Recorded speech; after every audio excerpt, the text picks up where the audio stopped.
लगातार सक्रिय हैं और मौसम ने एक बार फिर करवट ली है। बड़ी खबर इस वक्त की आपको बता रहे हैं, जहां प्रदेश के कई हिस्सों में आंधी और बारिश का दौर जारी है।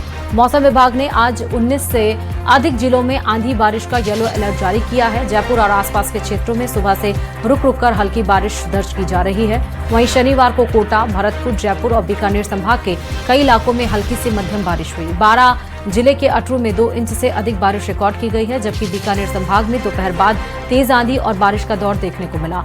मौसम विभाग के अनुसार अगले 3 दिनों तक प्रदेश में आंधी और बारिश की गतिविधियां बनती हुई नजर आ रही है।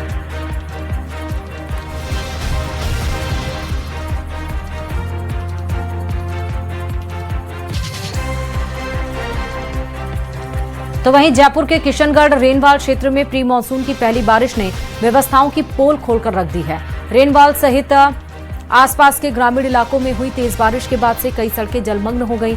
रेनवाल शहर की सड़कों पर पानी भर जाने से सड़कें दरिया जैसी नजर आई। वहीं पालिका क्षेत्र के निचले इलाकों में भी जलभराव की स्थिति बनी रही।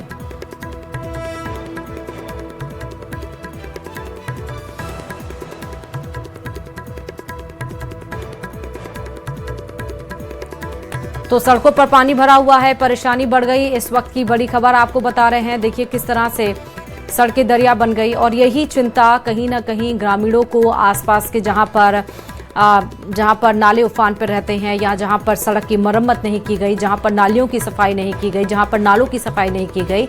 आप देखिए लगातार वहां के जो लोग हैं, वहां के जो वासी हैं, वो आवाज उठाते रहे, शिकायत करते रहे कि मानसून की एंट्री से पहले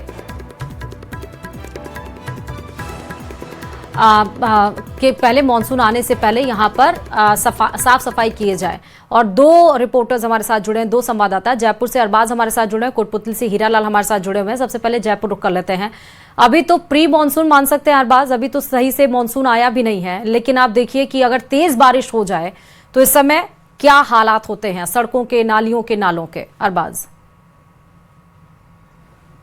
जी बिल्कुल, देखिए ये एक बड़ी चेतावनी है। हमारी तैयारियों पर सवालिया निशान भी है। जयपुर में हमने पिछली अपनी ग्राउंड रिपोर्ट के अंदर बताया था कि 1100 से ज़्यादा नाले हैं, उनमें ज़्यादातर के अंदर काम आधा अधूरा है। और जिस तरह के हालात नालों के अंदर देखने को मिले, उससे स्पष्ट था कि जो नाले प्री मानसून की छोटी सी एक तरह से बारिश बर्दाश्त नहीं कर पा रहे हैं, वो मानसून की ताबड़तोड़ बारिश के सामने क्या टिक पाएंगे।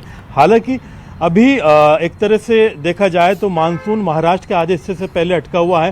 15 जून के बाद में उसमें कोई बड़ा बदलाव नहीं आया है। राजस्थान का जो मौसम विभाग है उसकी तरफ से जो अलर्ट आया है उसमें 23 जून के बाद में कुछ मूवमेंट शुरू होगा और जुलाई तक करीब करीब राजस्थान में मानसून की दस्तक होगी। लेकिन उससे पहले कुदरती तौर पर कुछ दिन की मोहलत एक तरह से तमाम नगर निगम, निकाय और स्थानीय जो प्रशासन है उनको मिल गई है कि वो वक्त से रहते अपने काम को पूरा कर लें।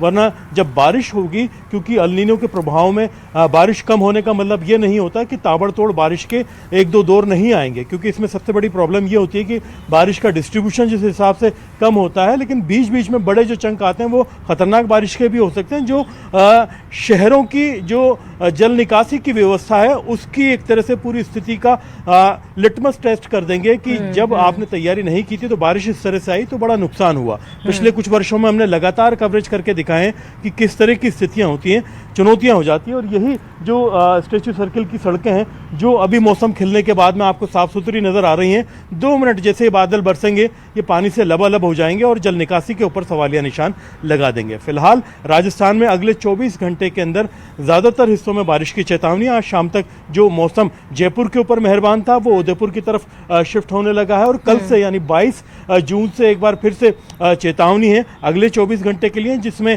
भरतपुर से लेकर के अलवर के आसपास के इलाके, जयपुर के इलाके, सवाई माधोपुर के इलाके, कुछ सीकर के इलाकों में बारिश की चेतावनी मौसम विभाग ने प्री मानसून एक्टिविटी की तहत जो वेस्टर्न डिस्टर्बेंस है उसके एक्टिव होने की वजह से इस तरह की स्थिति की चेतावनी जारी की गई है। जी ठीक है।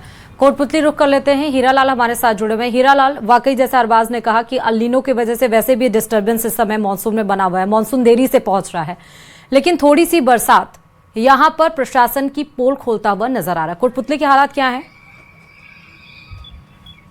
जी देखिए, मैं बात करूं अगर कोटपुतली की, तो प्री मानसून से पहले जो जयपुर ग्रामीण में जो बारिश हुई, आज सुबह हल्की बारिश का दौर जरूर होता, जिससे मौसम में ठंडक आ गई और तापमान में गिरावट है, जिससे जो पिछले दिनों से जो लोगों को गर्मी और उमस से जो परेशानी हो रही थी, उससे कहीं ना कहीं राहत मिली है। आज सुबह से लगातार आसमान में बादल भी छाए हुए थे, लेकिन अब जाके धूप खिल चुकी है और आसमान में जो बादल है वो छट चुके हैं और सूर्य देव है जो बादलों की ओर से बाहर भी आ गए। लेकिन बात करूं अगर मैं जयपुर ग्रामीण की, तो वहां पर जयपुर ग्रामीण के कई इलाके ऐसे हैं जहां पर अच्छी बारिश हुई है। रेनवाल समेत जो आसपास का क्षेत्र है वहां पर अच्छी बारिश आज सुबह हुई और बारिश होने से जो वहां की जो प्रशासनिक व्यवस्थाएं हैं, उनकी जो कमियां, उनकी पोल खोलकर उस बारिश ने रख दी है। क्योंकि जिस प्रकार से बारिश हुई और बारिश के बाद जहां कई इलाके ऐसे थे जहां जल भराव की स्थिति उत्पन्न हो गई, सड़कें हैं जो जलमग्न हो गई, लोगों को वहां से गुजरने में काफी परेशानियों का सामना करना पड़ा। स्थानीय जो लोग हैं उनका कहना है कि ये कोई पहली बारिश नहीं है जहां पर इस प्रकार की स्थिति बनी हो।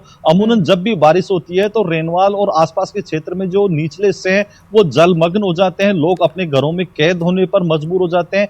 कई बार जो जिम्मेदार अधिकारी है, जनप्रतिनिधि हैं, उनको अवगत भी कराया है कि नालियों की नियमित सफाई की जाए, नालियों का जो पानी है उसको निकास की व्यवस्था की जाए, लेकिन स्थिति ढाक के तीन पात रहती है। और जब भी बारिश होती है यहाँ पर जो है जल भराव इसी प्रकार से होता है, क्योंकि हमने तस्वीरों में दिखाया भी था आज बारिश की जो हालात, बारिश के बाद जो हालात उत्पन्न हुए थे रेनवाल में, किस प्रकार से वहां सड़कें हैं जो जलमग्न हो गई, लोगों को पानी के बीच से होकर उन्हें गुजरना पड़ता है। कई बार दुर्घटनाएं हो जाती है, जो छोटे बच्चे होते हैं, दोपहिया वाहन चालक होते हैं, बारिश की वजह से वहां जो सड़कों पर गड्ढे बने होते हैं उसका अंदाजा उन्हें नहीं लग पाता और उन गड्ढों की वजह से वो गिर के चोटिल हो जाते हैं। लेकिन जो प्रशासनिक अधिकारी है उनकी नींद टूटने का नाम नहीं ले रही है।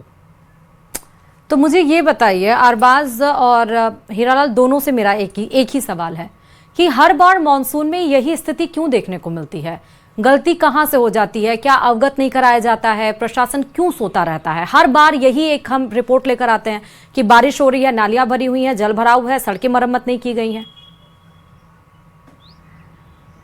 अरबाज देखिए, मैं इसमें बताना चाहूँगा, जयपुर जिले को लेकर के अगर अभी कुछ दिन पहले जो जोगाराम पटेल हैं, जयपुर के प्रभारी मंत्री हैं, उन्होंने जयपुर के प्रभारी सचिव को भी बुलाया था, बाकायदा कलेक्टर के साथ में मीटिंग की थी, जिसमें नगर निगम के, जेडीए के सभी संबंधित जो एजेंसी है उनके कर्मचारी वहाँ पर पहुंचे थे और बहुत अच्छी रिपोर्ट लेकर के ये कहा था कि हम बहुत अच्छा काम कर रहे हैं और बहुत बढ़िया करेंगे। सबसे बड़ी प्रॉब्लम ये है कि जो कागजी कार्रवाई है और ज़मीनी कार्रवाई है, इनमें बहुत फ़र्क होता है। पिछले साल भी आपने देखा होगा कि जयपुर कलेक्ट्रेट से चल करके जोगाराम पटेल को बाकायदा अपनी गाड़ी लेकर के खासा कोठी सर्किल आना पड़ा। एक सीवर लाइन के काम के लिए उन्हें ग्राउंड पे खड़ा रहना पड़ा। नगर निगम के आयुक्त और जिला कलेक्टर दोनों को खड़ा रखा, जब जाकर के वो काम पूरा हो पाया।